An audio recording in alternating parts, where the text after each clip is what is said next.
രാഹുലിന് ജാമ്യം നിഷേധിച്ചു. തിങ്കളാഴ്ച രാഹുൽ മാങ്കൂട്ടം സംബന്ധമായിട്ടുള്ള കാര്യമാണ് സംസാരിക്കാൻ വന്നേക്കുന്നത്. പിന്നെ ഇന്നലെ മുതൽ ചർച്ചയാണ് അവൻ ഭയങ്കര തെറ്റുകാരനായിട്ടാണ് കോടതി പോലും അവനെ വെറുതെ വിടാത്ത എന്നുള്ള രീതിയിലാണ്. നിങ്ങൾ ചിന്തിക്കേണ്ട ഒരു കാര്യം എന്താണെന്ന് വെച്ചാൽ താഴ്ക്കോടതിയാണ്, താഴ്ത്തട്ടിലെയാണ്. അവർ ഇങ്ങനെയുള്ള കാര്യത്തിനൊന്നും ജാമ്യം കൊടുക്കാറില്ല. ഇത് ഹൈക്കോടതി കൊണ്ട് കൊടുത്താൽ നാളെ കണ്ടോ ഈ പറയുന്ന രാഹുലിന് ജാമ്യം കിട്ടും. ഇത് അത്ര വലിയ സംഭവമൊന്നും അല്ല, പറഞ്ഞ് മനസ്സിലാക്കണം. അപ്പം കുറെ ആൾക്കാർ, നമ്മുടെ മലയാളികളുടെ ഏറ്റവും വലിയ കുഴപ്പം എന്താന്ന് വെച്ചാൽ ഈ ന്യൂസിൽ കാണുന്നത് എല്ലാം അങ്ങ് ശരിയാണെന്ന് വിശ്വസിക്കുന്ന കുറെ ആൾക്കാരുണ്ട്. അത് ഏറ്റവും തെറ്റായിട്ടുള്ള ഒരു കാര്യമാണ്. അങ്ങനെയാണ് ഈ രാഷ്ട്രീയക്കാർ ഭരണം പിടിച്ചെടുക്കുന്നത്. പറഞ്ഞ് മനസ്സിലായോ? തെറ്റായിട്ടുള്ള ഓരോ കാര്യങ്ങൾ കൊടുത്ത് ആൾക്കാരെ വെറുതെ തെറ്റിദ്ധരിപ്പിക്കുന്ന രീതിയിലാണ്. പണ്ടത്തെ അപ്പൂപ്പനും അമ്മൂമ്മമാരും ഒക്കെ ഈ പറയുന്ന ചായക്കടയിൽ പോയിരുന്നിട്ട് റേഡിയോ കേട്ടിരുന്നിട്ട് അത് മനസ്സിലാക്കിയിട്ട് അടുത്ത വീട്ടിലും അവിടെയുള്ള ആൾക്കാരോടൊക്കെ ഒരു പ്രമാണിയാണ് ഈ ചായക്കടയിൽ പോയിരിക്കുന്നത്, അവനെല്ലാം ഇത് കേട്ട് മനസ്സിലാക്കിയിട്ട് എല്ലാവരും ഒരു മരത്തിന്റെ കീഴിലൊക്കെ വിളിച്ച് അങ്ങോട്ട് ഇരുത്തിയിട്ട് അങ്ങോട്ട് പറയും കഥകൾ. അങ്ങനെയായിരുന്നു, ഇങ്ങനെയായിരുന്നു, മറ്റാണ്. അതുകൊണ്ട് ഇനി പാടില്ല, ഇതൊക്കെ വിശ്വസിക്കുന്ന കുറെ ആൾക്കാരുണ്ടായിരുന്നു. ഇപ്പൊ കാലം മാറി, അത്യാവശ്യം സോഷ്യൽ മീഡിയയൊക്കെ ആക്റ്റീവാണ്. പിന്നെ നമ്മൾ റിയാക്ഷൻസ് വീഡിയോ ചെയ്യുന്ന ആൾക്കാർ, അവർ ഈ ന്യൂസിൽ പറയുന്ന പോലെയല്ല, അവർ കുറെ കാര്യങ്ങളൊക്കെ കണ്ടുപിടിച്ച് കറക്റ്റ് വിവരങ്ങൾ ഓപ്പൺ ആയിട്ട് അങ്ങ് തുറന്നു പറയും. മനസ്സിലായോ?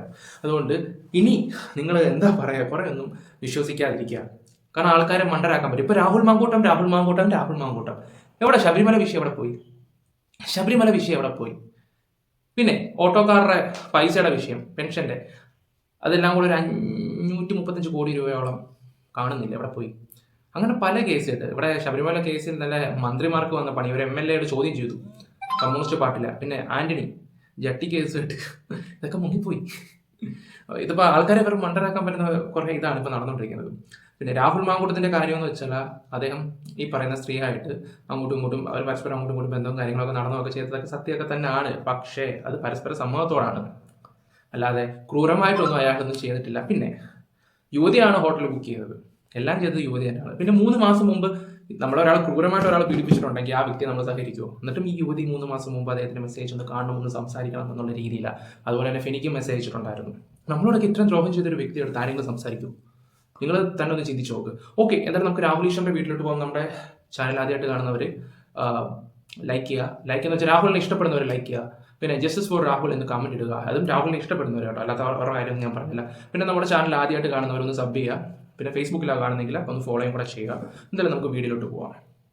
രാഹുലിന് ജാമ്യം നിഷേധിച്ചു. തിങ്കളാഴ്ച മേൽക്കോടതികളിലേക്ക് പോകും. രാഹുലിന് ജാമ്യം ഉറപ്പായിട്ടും കിട്ടും. നമ്മൾ ടെൻഷൻ അടിക്കേണ്ട കാര്യമൊന്നുമില്ല. പലപ്പോഴും കീഴ്ക്കോടതികളിൽ നിന്ന് അങ്ങനെ ജാമ്യം കിട്ടാറില്ല, മേൽക്കോടതിയിൽ പോകുമ്പോഴാണ് ജാമ്യം കിട്ടുന്നത്.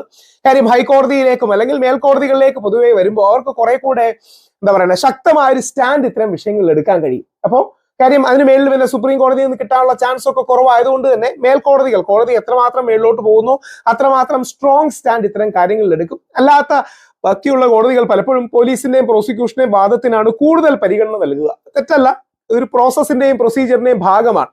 മേൽക്കോടതികളിലേക്ക് പോകുമ്പോൾ രാഹുലിന് വീണ്ടും കൂടുതൽ അനുകൂലമായ കാര്യങ്ങൾ വരും. ഈ അവസരത്തിലാണ് എന്തുകൊണ്ടാണ് രാഹുൽ മാങ്കൂട്ടത്തിന് വേണ്ടി പോരാടാൻ ഒരുപാട് പേർ തയ്യാറാകും. രഞ്ജിത പുളിക്കലിനെ അറസ്റ്റ് ചെയ്തിട്ടുണ്ട്. രാഹുൽ മാങ്കൂട്ടത്തിനെ സപ്പോർട്ട് ചെയ്തതിന് രഞ്ജിതയെ അറസ്റ്റ് ചെയ്തിട്ടുണ്ട്. രഞ്ജിത ആദ്യം മുതലേ രാഹുൽ മാങ്കൂട്ടത്തിന്റെ കേസിൽ ശക്തമായ നിലപാടെടുക്കുന്ന വ്യക്തിയാണ്. പറയുന്ന 1-2 വരികൾ അല്ലെങ്കിൽ ചില വാക്കുകൾ രഞ്ജിതയ്ക്ക് കുറെ കൂടെ സ്വീറ്റായി പറയാം, പക്ഷെ രഞ്ജിത അതിശക്തമായ സ്റ്റാൻഡ് എടുക്കുന്നതാണ്. രഞ്ജിത അടക്കം ഒരുപാട് പേർ രാഹുൽ മാങ്കൂട്ടത്തിന് വേണ്ടി പോരാടി ജയിലിൽ പോകാൻ തയ്യാറാകുന്നത്, ഫെനി അടക്കമുള്ള ഒരുപാട് പേർ അവർക്കെതിരെ കള്ളക്കേസുകൾ വന്നിട്ടും പോരാടാൻ തയ്യാറാകുന്നത്, ശ്രീനാദേവി അടക്കമുള്ള നേതാക്കൾ രാഹുലിന് വേണ്ടി പോരാടാൻ തയ്യാറാകുന്നത് വ്യക്തിപരമായ ബന്ധമോ ഇഷ്ടവും കൊണ്ടോ അല്ല. ഈ നാട്ടിൽ നീതി നിലനിൽക്കണം, നിയമം നിലനിൽക്കണം, ശരിയും സത്യവും ധർമ്മവും നിലനിൽക്കണം എന്ന് പറഞ്ഞ് പോരാടുന്നവരാണ്. ആ അർത്ഥത്തിൽ രഞ്ജിത പുളിക്കലിനടക്കം. അതുപോലെ തന്നെ എനിക്കൊരു കാര്യം പറയേണ്ടതെന്ന് വെച്ചാൽ, യുവതി ഈ പറയുന്ന കംപ്ലൈന്റ് കൊടുത്തത് ഈ പറയുന്ന കാനഡയിൽ നിന്നിട്ടാണ്. കാനഡയിൽ നിന്ന് ഓൺലൈൻ വഴിയായിട്ട് അറിയാലോ, ഇപ്പോൾ ഒരു വീഡിയോ കോളിൽ ഒരു കോളിൽ വന്നിട്ടാണ് അവരവരുടെ കാര്യങ്ങളൊക്കെ അവതരിപ്പിക്കുകയൊക്കെ ചെയ്യുന്നത്. അപ്പോൾ നിങ്ങൾ ചിന്തിക്കേണ്ട ഒരു കാര്യം എന്താന്ന് പറഞ്ഞാൽ, അങ്ങനെ ചെയ്ത് 3-ാമത്തെ ദിവസം ആ യുവതി നാട്ടിൽ വരണം, ഒപ്പിട്ട് കൊടുക്കുകയും വേണം. പക്ഷെ ആ യുവതി വന്നിട്ടില്ല. അങ്ങനെ ആകുമ്പോൾ ആ FIR നിലനിൽക്കണമെന്നില്ല. അത് നിങ്ങൾ ആദ്യം മനസ്സിലാക്കണം. നിയമം ഒരുപാട് കാര്യങ്ങളുണ്ട്. ഇപ്പം എല്ലാവരും പറയുന്ന കാര്യം എന്ന് വെച്ചാൽ പെണ്ണിങ്ങോട്ട് വന്നിട്ട് പീഡനം എന്ന് പറയുമ്പോൾ അങ്ങനെ നമുക്ക് കേസ് ഇതാക്കാം, അവൻ പേടിച്ചു പോകുന്നൊക്കെ പറയുന്ന കുറേ ആൾക്കാരുണ്ട്. നിയമം നല്ല രീതിയിൽ അറിയാവുന്നവനാണെങ്കിൽ പണി പാലും വളർത്തി കിട്ടും. ഇതിപ്പോൾ ആ കേസിന് നിലനിൽപ്പ് പോലും ഇല്ല ഏകദേശം. ഇപ്പം ആ പെൺകുട്ടി നാട്ടിലും ഇല്ല. ഒന്നാമത്തെ കാര്യം, അവിടെ നിന്നിട്ടാണ് ഈ സംസാരിക്കുകയൊക്കെ ചെയ്യുന്നത്. അങ്ങനെയൊക്കെ ഒരുപാട് വിഷയങ്ങളുണ്ട്. ഇതൊന്നും ആർക്കും അറിയത്തില്ല. നിയമമായിട്ട് പോകുമ്പോൾ കുറച്ച് താമസം കൊടുക്കും. പിന്നെ പെണ്ണ് വിഷയത്തിൽ കൂടുതൽ ആൾക്കാർ ഓക്കെ അവൻ പീഡിപ്പിച്ചു അല്ലെങ്കിൽ ഇങ്ങനെയുള്ള ന്യൂസുകൾ വരുമ്പോൾ നാട് മൊത്തം ഇത് നാറും. പിന്നെ 1 വർഷം അല്ലെങ്കിൽ 2 വർഷം കഴിഞ്ഞിട്ടായിരിക്കും ഇവൻ നിരപരാധിയാണെന്ന് മനസ്സിലാവുന്നത്. എന്നാലും അത് ഇവൻ നിരപരാധിയാണെന്ന് മനസ്സിലാക്കിയാലും 100-ൽ 80 ആൾക്കാർ അത് മനസ്സിലാക്കി, 20 ആൾക്കാർ മനസ്സിലാക്കാത്ത ആൾക്കാരുണ്ട്. ആ 20 ആൾക്കാർ, അതായത് ചിലപ്പോൾ ഒരു 10 പേര് മരിച്ചു പോയെന്ന് വിചാരിച്ചു. ഓക്കെ, രാഹുൽ തെറ്റുകാരനാണ്, അവൻ അപ്പോൾ അവരെന്നെ അവൻ എത്ര ശപിച്ചാണ്, ഞാൻ ഒരുപാട് സ്നേഹിച്ചവനാണ്, നാണം കെട്ടവനാണ്, എവിടെയെങ്കിലും പോയി കളഞ്ഞു പോട്ടെ, ആ വ്യക്തികൾ പ്രായം ചെന്നങ്ങ് മരിച്ചതെന്ന് വെച്ചു. ഓക്കെ, സത്യം അറിയാതാണല്ലോ അവരും പോയത്. ചില ആൾക്കാർ അങ്ങനെയൊക്കെ ചിന്തിക്കുന്ന ആൾക്കാരുണ്ട്, അയ്യോ സത്യം അറിയാതാണല്ലോ എന്നെ എനിക്കൊന്ന് കണ്ട് അങ്ങനെയൊക്കെയുള്ള സിറ്റുവേഷൻ നിങ്ങളൊന്ന് ആലോചിച്ച് നോക്കിയാൽ മതി. ഓക്കെ, അതിലൊരു 10 ആൾക്കാർ നമ്മളെ മോശമായിട്ട് വിചാരിച്ചിട്ടുണ്ടെങ്കിൽ അതിൽ കൂടുതൽ നാണക്കേടില്ല. ഈ 10 ആൾ മതി 100, 1000 ആൾക്കാരോട് പറഞ്ഞു നടക്കാനാണ്. ഈ നിരപരാധിയായിട്ട് ഓരോ ശിക്ഷകൾ ഏറ്റുവാങ്ങുന്നതിന്റെ ഒരു വേദന അത് വേറൊരു കാര്യം തന്നെയാണ്. അത് അനുഭവിച്ചിട്ടുണ്ടവർക്കേ അറിയത്തുള്ളൂ. എന്തായാലും ഇദ്ദേഹം പറയുന്ന ബാക്കിയും കൂടെ വെക്കാം. സല്യൂട്ട് കൊടുക്കുന്നു. രഞ്ജിതയുടെ ചില വാക്കുകൾ നമുക്കൊന്ന് ടോൺ ഡൗൺ ചെയ്യാം. എന്നിരുന്നാൽ പോലും രഞ്ജിത അടക്കം റേസ് ചെയ്യുന്ന വിഷയങ്ങൾ വളരെ പ്രസക്തമല്ലേ? ഈ നാട്ടിൽ എന്ത് വലിയ അനീതിയാണ് നടക്കുന്നത് അത് മനസ്സിലാകണമെങ്കിൽ രാഹുലിനെ അനുകൂലിച്ച് ഈ പല ആൾക്കാരും രാഹുൽ മാങ്കൂട്ടത്തിലിനെ ഫോണിൽ കിട്ടില്ല, ജയിലിലൊക്കെ ആയതുകൊണ്ട് എന്നെ വിളിച്ചാണ് ഈ വിഷമവും കാര്യങ്ങളും പറയുന്നത്. സർക്കാരിനും അതാ ആറ്റിറ്റ്യൂഡ്. രാഹുൽ മാങ്കൂട്ടത്തിലിനെ ജയിലിലിടുന്ന പകരം രാഹുൽ ഈശ്വറിനെ ജയിലിലിടാം ഇലക്ഷന്റെ സമയത്ത് എന്നുള്ളതാണ്.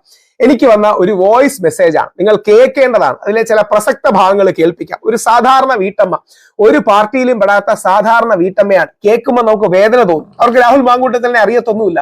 പക്ഷെ സാർ, ഈ അനീതി കാണുമ്പോൾ ഞങ്ങൾക്കൊന്നും ചെയ്യാൻ പറ്റുന്നില്ലല്ലോ എന്ന് വിഷമം തോന്നും.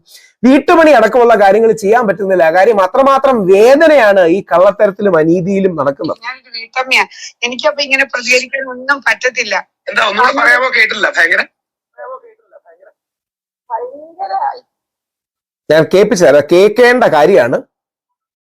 ഭയങ്കര ഈ അനീതി നടക്കുമ്പോ നമ്മുടെ ഹൃദയത്തിന്റെ ഒരു വിഷമമില്ലേ? വീഡിയോസൊക്കെ ഇതിനെതിരായിട്ട് വരുന്ന കാണുമ്പോ അമ്മ, ഞാനൊരു വീഡിയോ അയച്ചു സാറിന്, സാറും വാട്സപ്പ് നോക്കുന്നില്ലെന്ന് നിങ്ങള് വായിച്ച മെസ്സേജ് ഒന്നും കണ്ടിട്ടില്ല. കേൾക്കാൻ പറ്റുന്നുണ്ടോ? ഞാൻ നോക്കട്ടെ, സൗണ്ട് ഒന്ന് കുറഞ്ഞു. സാറ് ഒത്തിരി സാറേ, എനിക്ക് ഒത്തിരി വിഷമാണ് ഈ അതിഥി അതല്ല ആ പേര് പറയാൻ ആ സ്ത്രീ, ഈ പരാതിക്കാരി എന്നെ ഒളിച്ചു വെക്കുക, ഒന്നും പ്രൊട്ടക്ട് ചെയ്യുകയും ഇവനെ പിടിച്ചിട്ട് ഇങ്ങനെ നാട്ടിക്കുകയും ചെയ്യുന്ന ഒരു രംഗം എന്താ ഇങ്ങനെ കാണിക്കുന്നത്? കണ്ടോണ്ടിരുന്നിട്ട് നമുക്ക് നമ്മുടെ ജോലികളൊന്നും ചെയ്യാൻ പറ്റുന്നില്ല. ഇത് കണ്ടോണ്ടിരുന്നിട്ട് നമുക്ക് നമ്മുടെ ജോലികളൊന്നും ചെയ്യാൻ പറ്റുന്നില്ല. അവര് സംസാരിക്കുന്ന അവരുടെ മോനെ കുറിച്ചല്ല, അവര് സംസാരിക്കുന്ന അവരുടെ ഭർത്താവിനെയോ അച്ഛനെയോ സഹോദരനെ കുറിച്ചല്ല. അവര് സംസാരിക്കുന്നത് ഈ നാട്ടിലെ അവർക്ക് നേരിട്ടറിയാത്ത ഒരു സാധാരണ മനുഷ്യനെ കുറിച്ചാണ്, MLA കുറിച്ചാണ്. ഇവന് നേരിടുന്ന അനീതി കണ്ടിട്ട് ഞങ്ങൾക്ക് ജോലി ചെയ്യാൻ പറ്റുന്നില്ല.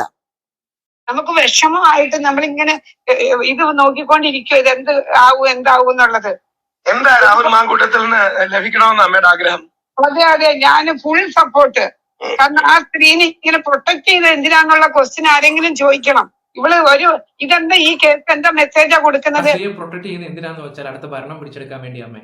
പണ്ട് ഉമ്മൻചാണ്ടി ഇതുപോലെ തന്നെയായിരുന്നു. സരിതയുടെ പേരും പറഞ്ഞിട്ട് ഒരുപാട് കോഴിക്കുത്താടും ഒക്കെ ചെയ്ത് ഈ നാറികൾ എല്ലാവരും കൂടെ ചേർന്നിട്ട് അവസാനം എന്തായി? മരിച്ചു കഴിഞ്ഞപ്പോൾ ഇപ്പൊ ഇവരുടെ ആർക്കെങ്കിലും ഗതി കിട്ടുന്നുണ്ടോ? സമാധാനത്തോടെ ആർക്കെങ്കിലും ഇരിക്കാൻ പറ്റുന്നുണ്ടോ?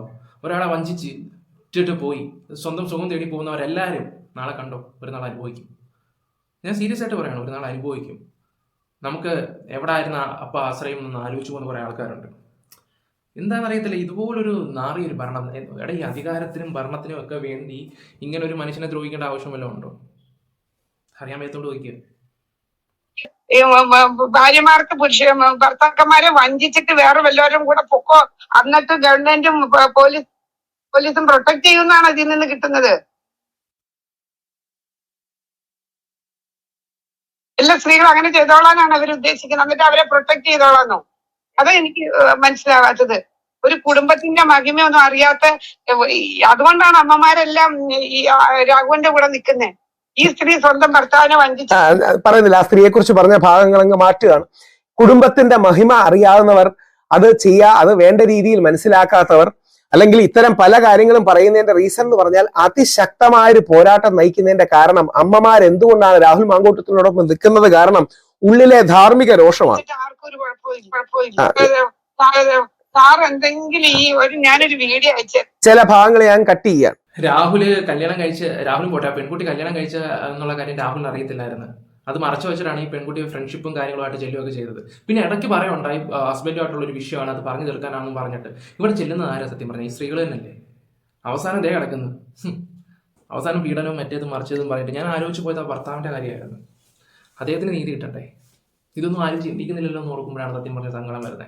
എന്തായാലും രാഹുലിന്റെ നാളെ എന്തായാലും കേസ് ജാമ്യം കിട്ടുമെന്ന് എനിക്ക് 100% ഉറപ്പുണ്ട്. എന്തായാലും നിങ്ങളുടെ അഭിപ്രായങ്ങൾ എന്തായാലും കറക്റ്റായിട്ട് പറയാം.